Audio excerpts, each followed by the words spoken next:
های ننه بزرگیا، به چنل ننه بزرگ خیلی خیلی خوش اومدین. اومدم براتون با ریاکشن به 2 تا فری استایل که یکیش اجرای گاتپوریه و اون یکیش اجرای پیشمرگه.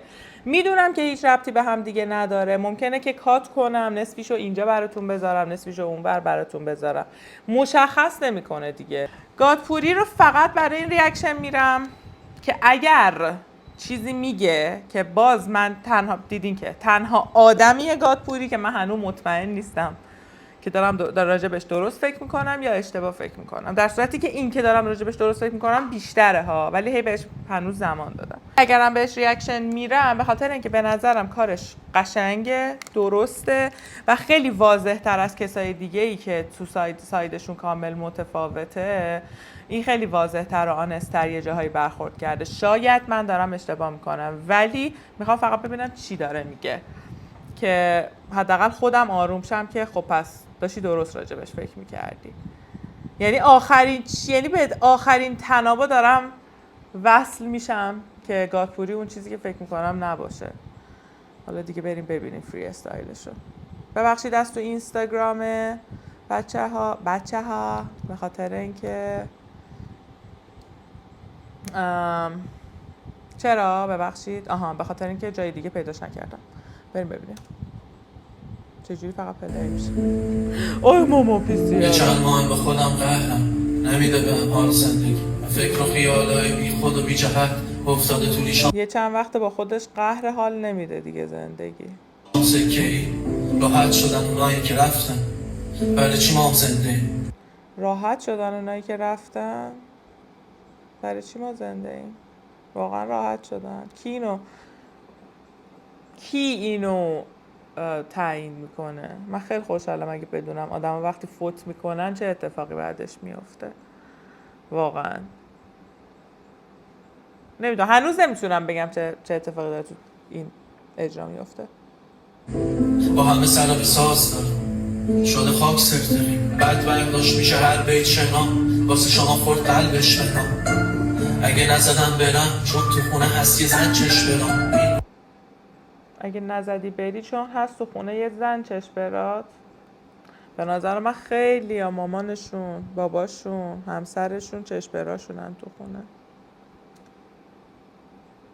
همه چی رو تو پشتم تو دویدن زد پشت با به خودم اومدم دیدم سیگار لاهنگ گشتم فیلترهای سوخته رو تراس، فکر را میگانش تو شب میکشه دراز، تفریم هنو غذا رسوندن به سگ و گربه ها تو دل بسکوچه ها. خب دیگه مثلا این یکی از دلایلیه که اگه واقعا راست بگی این یکی از دلایلیه که من هنوز اون ریدم تو خودم. وای قلبم، فکرم یه آدم اونجا وایستاده. خدای چقدر ترسناک بود. اصلا عنان کار از دستم در رفت. تو مگه اونجا نیستی که مراقب من باشی؟ چرا میذاری من این چیزا رو ببینم؟ بچه‌ها نترسید، دارم با عروسکم صحبت میکنم. اون جادوی من محافظ منه، اینم محافظم. دلیل این که چنبره زدم به اون تنابه که فکر نکنم که گاتپوری وصله هنوز همین کاراشه، ولی اینم دلیل نمیشه. بشه دیگه. خدا ساخت ازم سمبول سر آرزوها زد از خونه هر بعد 2 سال پاکی گلومو ترک کرد الکل تلخ سمتم منگو. چه قشنگ.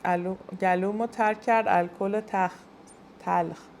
اتهام و آخ چقدر سخت این حرف نزدنه، انگاری روزی 100 دفعه در میاد این قلب و بدنت، شب یه پاکت سیگار دود میشه تو این پرسه زدنه. چرا الان انقدر حالا ناراحتی؟ داری راجع به حالش داره توصیف میکنه. من چرا تو لیریک نمیرسم به یه اتفاق؟ خب ما که هممون حالمون بده، چیز جدیدی نیست. پوینت داستان چیه؟ میدونم ته این راهی که توشم یا حبس یا ترک وطنه، 3 روز بودم بیخبرترین تو بازجویی غرورم و میزدن زمین، لاشخورا همشون کمین از شرف 3 روز تو بازجویی بودی میزدنت زمین. چجوری میتونی راجبش صحبت کنی؟ میگه بیشرف ترین. بیخبر بودی؟ خب پس آقا این فیلم ها چیه که تو سوپرمارکت پخش شده؟ این که الان رپ نمیکنه در واقع اونجوری که من بخوام راجع به موزیکش نظر بدم. این واسه حاشیه‌اش اینو گفته گاتپوری، منم دارم برای به حاشیه‌اش میپردازم. پس اون فیلمه که تو سوپرمارکت مزه داشتی میخریدی کی بوده؟ پس چی اصلا؟ برنامه میگه بیشرفتری به خودم میگم ده بیار طاقت خودت که میدونی تمیز کارنامت میدونم کلی سوال توی سرت ازم ولی ممکنه همه آدمای خیلی بد روزگار دیکتاتورهای بزرگ جهان فکر کنن که کارنامه‌شون پاکه چون متوجه نمیشن شاید دارن یه کار بدی میکنن. ولی کلا آدمایی که حیوان دوست دارن نمیتونن حیوان باشن. اینم من. خیالت راحت ندارم حال بحث و کنایه حق داری ازم کردی گنایه ولی من دیگه واسم سخت اقامه قلبم گیر توه رو دستم زیر سنگ نظامه جان دستت زیر سنگ نظامه؟ ایهام داره. دستم زیر سنگ نظامه یعنی اینکه سنگ نظام رو صفر نگه میدارم که اتفاقی نیفته. فقط یه پارانویی میتونه این شکلی تعبیرش کنه. یعنی صفر سنگ نظام رو چسبیدم خدشه بهش وارد نشه یا اینکه نظام یه سنگ گذاشته تو دستم و من نمیتونم هیچ کاری بکنم که اینو اگر بگی و وصل نباشی 100% میریزن میگیرن میبرنت. یعنی اگه مثلا خدایی نکرده بفهمیم که گرفتنش میفهمیم که مثلا اینجوریه. چی جوری میشه اصلا؟ نمیدونم. دمت گرم اگر که داری واقعا اینا رو میگی. نوشتهشو دوست دارم. باحاله. اینو از شام بخون خیالت راحت یه چند ماه به خودم قهرم نمیده به حال زندگی فکر و خیالای خب دیگه رفت از اول نمیخواد ما بریم از اولش رو گوش کنیم ولی نمیدونم نظر خاصی نداشتم. بیشتر فکر میکنم برای حاشیه‌اش این کارو کرده بود. نمیخواست خیلی به ما فری استایل عجیبی یا مثلا یه اجرای عجیب غریبی نشون بده. به هر حال من متوجه نشدم هنوز و صبر میکنم ببینم چه اتفاقاتی میفته. بعداً تصمیم میگیرم. ولی در کل تکستش باحال بود. خاطپوری همیشه چیزای خوبی میزنه. واقعا حرفای خوبی میگه.